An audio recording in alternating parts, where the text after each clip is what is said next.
बच्चों के रिसाले में छपने वाली कहानी से लेकर नॉवेल निगारी का सफर कैसे तय किया, तन्हाई और सन्नाटे से किस तरह नॉवेल उदास नस्लें ने जन्म लिया, एक सीमेंट फैक्ट्री में काम करने वाला मुलाजिम किस तरह नॉवेल निगार बना। जानिए किताब सुनो में एक एहसास नॉवेल निगार अब्दुल्ला हुसैन की कहानी।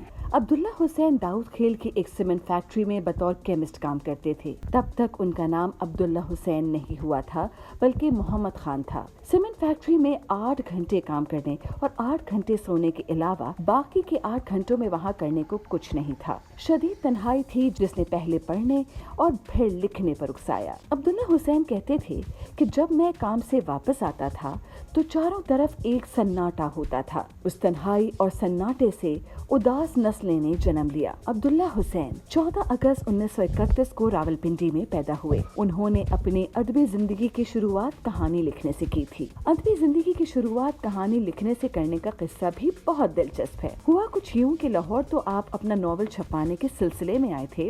इसी तनाजुर में आपकी मुलाकात पब्लिशर चौधरी नजीर हुसैन से हुई, लेकिन पब्लिशर ने ये शर्त आयद की कि इस नॉवल का मुसव्विदा मैं 2-3 लोगों से पढ़वाऊंगा, फिर उस पर उनकी राय लूंगा कि ये कैसा है। उसके बाद जवाब के इंतजार में अब्दुल्ला हुसैन वापस दाऊद खेल चले आए।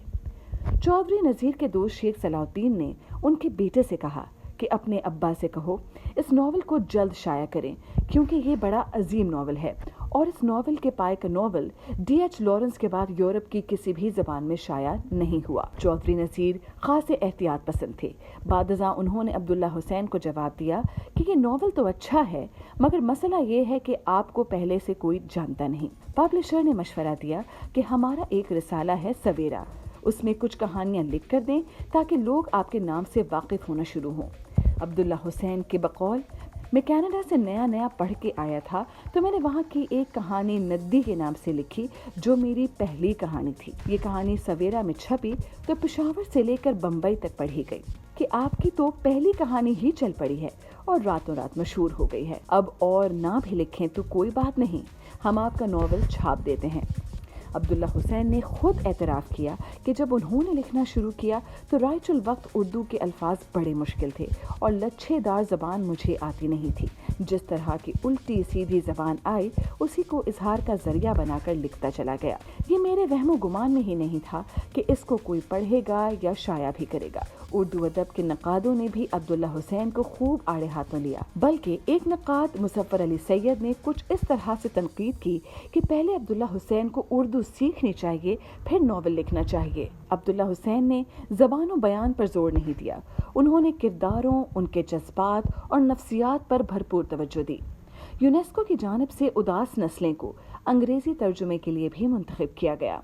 बरतानिया में क़याम के दौरान अब्दुल्ला हुसैन ने उदास नस्लें का तर्जुमा किया तो वशात के बाद उसे अंग्रेज़ी हलकों में भी बड़ी कदर की निगाह से देखा गया। हिंदुस्तान में हार्पर कॉलिंस और पाकिस्तान में संगे मील पब्लिकेशंस ने उसे छापा। यह हकीकत है कि उदास नस्लें आलमी अदब के मयार पर पूरा उतरता है। तहरीर में इतनी सादगी और जामियत है कि 50 साल गुजरने के बावजूद भी जिन नौजवान लड़के और लड़कियों ने उसे पढ़ा तो अब्दुल्ला हुसैन से मुलाकात में बरमला इस बात का एतराफ़ किया कि हाल ही में ये नॉवल पढ़ने के बावजूद उन्हें ऐसा महसूस होता है कि जैसे ये आज ही के बारे में लिखा गया हो। उदास नस्लें के लिए अब्दुल्ला हुसैन ने मवाद के हुसूल का काम जून 1956 में शुरू किया। आपने 5 साल तक उस पर मेहनत की। मई 1961 में ये नॉवल पाया तकमील को पहुंचा, लेकिन इसकी इशाअत 1963 में अमल में आई। उस नॉवल को अब्दुल्ला हुसैन ने अपने अब्बा जान के नाम से मंसूब किया है। उदास नस्लें पहली दफा 1963 में शाया हुआ और उसे 1963 में ही आदमजी इनाम से नवाजा गया। अकादमी अदबियात ने भी उन्हें कमाल फन अवार्ड अता किया। उदास नस्लें अपने अंदर एक अहद की तारीख समोए हुए है जो 1857 की जंग आज़ादी से लेकर क़याम पाकिस्तान तक के हालात व वाक़यात पर मबनी है।